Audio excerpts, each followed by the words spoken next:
Erika segera mengambil telepon. Kalau begitu aku akan memberitahu Nova untuk mengirim polisi kemari. Alex tersenyum dan berkata, kita selesaikan sendiri masalah kita. Erika tidak mengerti apa yang dimaksud Alex. Apakah kamu ingin berkelahi dengan mereka? Alex mencibir. Ya. Hengki. Kumpulkan tim keamanan. Alex sudah meminta Erika untuk memindahkan beberapa puluh penjaga keamanan dari lokasi konstruksi ke Hotel Emperor tadi malam.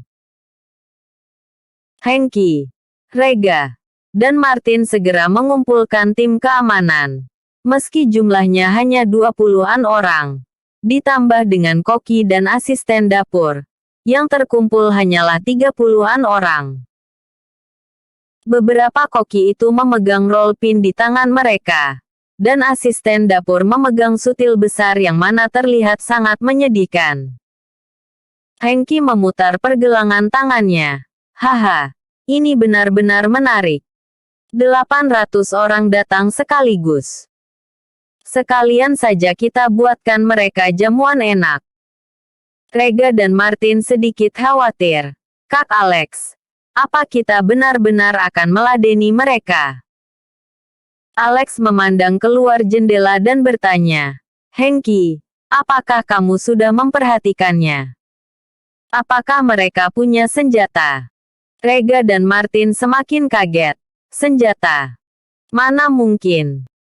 Hengki berkata dengan serius. Seharusnya tidak ada senjata. Setidaknya aku tidak melihat tanda-tanda serupa. Kak Alex, kamu terlalu meninggikan mereka. Alex mengangguk dan berkata, bagus kalau tidak ada senjata. Semuanya, bersiaplah. Ingat, pastikan untuk menjaga pintunya tetap tertutup. Jangan biarkan mereka masuk bagaimanapun juga. Minimalkan kerugian hotel kita.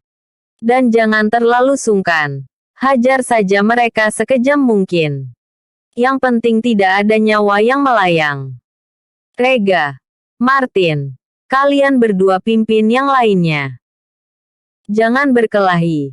Pastikan saja bahwa mereka tidak memasuki pintu. Serahkan sisanya padaku dan Hengki. Ayo kita hajar sekelompok bocah ini. Di luar Hotel Emperor, sekelompok suruhan Devan perlahan mendekat. Bisa dibilang bahwa Devan telah mempersiapkan pertempuran ini sepanjang malam. Sekarang, dia akhirnya bisa membalaskan kebencian di hatinya. Devan tidak memimpin tim untuk menghancurkan gedung hotel tersebut secara paksa, melainkan menonton pertunjukan besar tersebut dari dalam mobil yang berada di tengah pasukan tim. Dia tahu bahwa Alex sangat kuat, dan dia tidak memiliki keberanian untuk maju. Tetapi dia ingin melihat dengan matanya sendiri bagaimana kekuatan besarnya menghancurkan Hotel Emperor Alex. Di depan pintu Hotel Emperor terdapat anak tangga yang mengarah pada 3 arah. Bagian tengah anak tangga ini membentuk sebuah platform persegi dengan ketinggian lebih dari 1 meter.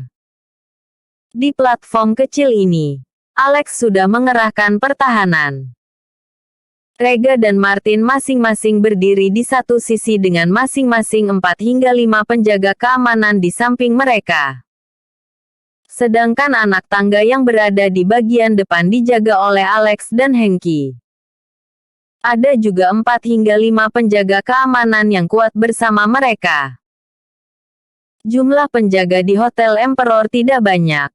Meskipun jumlahnya tidak sebanding dengan 800 orang yang dibawa Devan, tapi juga memiliki kehebatan tertentu.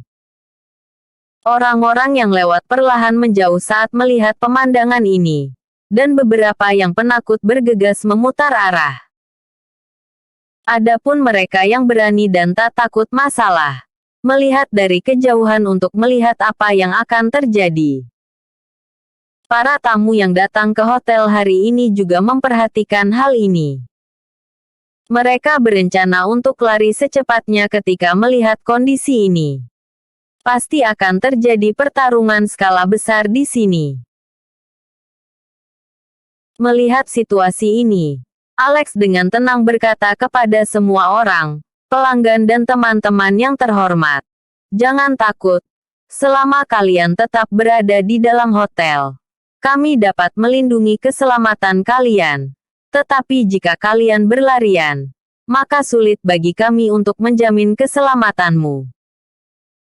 Melihat Alex berkata demikian, semua orang kembali ke kamar dengan patuh dan mengintip pertempuran yang akan terjadi dari balik jendela. Orang-orang Devan terlalu banyak. Hampir 100 mobil berhenti di seberang jalan. 800 orang yang turun dari mobil semuanya berpakaian serba hitam. Ini adalah pertama kalinya melihat pertempuran seperti ini di Jakarta. 800 orang melawan puluhan penjaga keamanan. Ini adalah perbedaan kekuatan yang sangat besar. Devan memerintahkan 100 orang untuk memblokir kedua ujung jalan, untuk menghalangi polisi yang datang setelah mendengar berita tersebut. Dia menduga Alex mungkin akan memanggil polisi. Dan bahkan jika Alex tidak memanggil polisi, para kerumunan juga akan memanggil polisi. Menyuruh anak buahnya untuk menghadang polisi adalah untuk mengulur waktu agar dia memiliki kesempatan untuk membunuh Alex. Juga, tentu saja harus ada alasan untuk pertarungan ini. Devan menyuruh ekskavator untuk memulainya. Dan jika Alex menghentikannya, maka berikutnya adalah pertarungan. Seiring berlalunya waktu, Hengki berdiri di samping Alex dan terus mengamati pihak lain. Dia bisa tahu berapa banyak ahli yang ada dalam barisan orang-orang itu hanya dalam sekilas. Setelah melihat pihak lawan dengan hati-hati, Hengki melemparkan puntung rokok di tangannya ke tanah, menginjaknya, lalu berkata, "Kak Alex, pihak lawan semuanya hanyalah ikan kecil. Aku rasa aku bisa membereskan mereka tanpa perlu bantuanmu." Alex berkata, "Baiklah, kamu harus berhati-hati. Selain itu, jangan bunuh siapapun." Kak Alex, ekskavator mereka datang. Aku akan menghajar mereka. Hengki mengambil pipa besi yang panjangnya lebih dari 1 meter dan berjalan menuju 6 ekskavator. 6 ekskavator membentuk satu barisan. Dan seseorang dari Departemen Pembongkaran Utama Grup membawa sebuah surat perjanjian dan meminta Erika keluar untuk menandatanganinya.